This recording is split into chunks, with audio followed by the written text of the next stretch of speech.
હાય, કેમ છો બધા મજામાં જશો તમે બધા? તો આજે હું તમારી સાથે શેર કરી રહી છું ઇન્ટ્રો. આગળનો જે ઇન્ટ્રો હોય ને એ, કારણ કે મારી પાસે સમય નથી અને હું ભૂલી જાઉં છું ઇન્ટ્રો કરવાનું. તો હું તમને કહી દઉં કે આજે જે સાતમ અને સાતમની રાતે છે, અને જો હું રેડી થઈ અને હવે જઈ રહી છું ચોકમાં, તો તમારી વાત સાથે બી શેર કરીશ. જેટલી બી ક્લિપ હશે મારી પાસે એ બધી તમારી સાથે શેર કરીશ. અને જો તમને મારો વિડીયોઝ ગમે તો લાઇક શેર અને સબસ્ક્રાઈબ જરૂરથી કરી દેજો. તો ચાલો હવે મળીશું, અને જેટલી બી ક્લિપ હશે 3 દિવસ કે 4 દિવસની હું તમારી સાથે શેર કરીશ. તો તમે બી આ વિડીયોઝને આગળ શેર કરજો ફ્રેન્ડ્સ અને ફેમિલી સાથે. તો જલ્દીથી આપણે 1K ફેમિલી બની જઈએ. તો ચાલો આપણે ચાલીએ. આ છે એ છે પાંચમની રાતનું. પાંચમ તો હતી નહીં, પણ ચોથનું છે. ચોથનું કારણ કે પાંચમ અને છઠ સાથે હતા.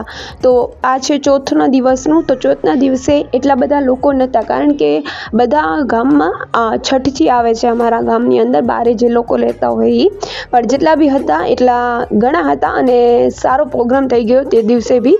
તો તમે જુઓ અને એન્જોય કરજો.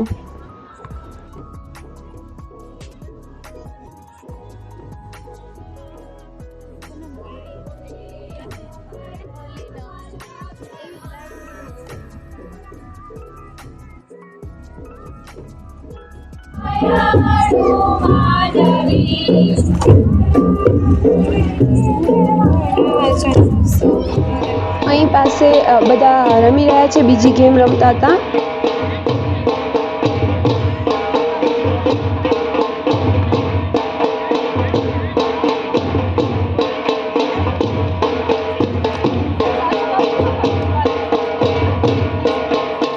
તો આ છે છઠના દિવસનું. બીજા દિવસનું છે ત્યારે અમારા ગામની અંદર જે નાનકડા બાલ સંસ્કાર કેન્દ્રવાળા બાળકોએ નાટક કર્યો હતો, અને સરસ્વતી સન્માનનો પ્રોગ્રામ હતો તે દિવસે, અને સ્વાગત ગીત બી કરાવ્યું હતું, અને જેની કોરિયોગ્રાફી મેં કરી હતી અને મારી ફ્રેન્ડ બીજી છે એને કરી હતી. તો તમે એનો વિડીયો હું અલગથી નાખીશ. બે નાટક અને જે ડાન્સનો છે એ. અહીં પાસે મારું બી સન્માન થયું હતું, અને આના પછી જે ક્લિપ આવશે આ મારો ભત્રીજો છે એનું બી થયું હતું.